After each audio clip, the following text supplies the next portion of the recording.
One thing about the dopamine system that's so important and also explains a lot of pathology, but also a lot of human evolution, is that we have basically one major reward system, which is the dopaminergic system.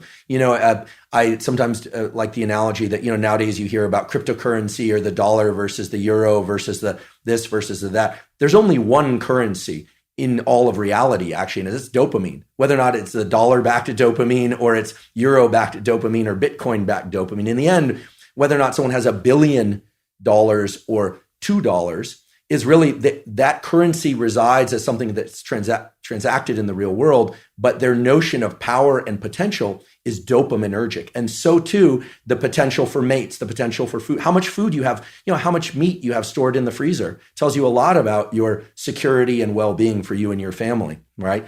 And that is translated into a dopaminergic internal representation of how safe and secure you are, et cetera.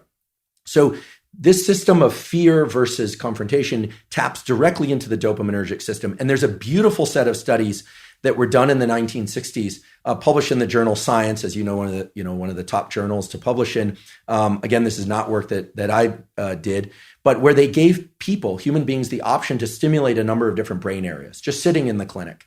And some brain areas would evoke feelings of drunkenness, others would evoke feelings of anger, others of sadness, others of sexual arousal. And the area that these subjects all preferred to stimulate the most, in fact, they would just sit there and lever press pretty much all day long, was this midline thalamus area.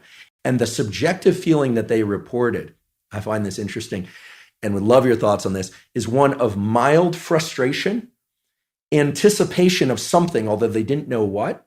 Yeah, anticipation. And it's this idea, I think, that it's tapping into the dopamine system. And the dopamine system... Well, the dopamine system says something good is going to happen.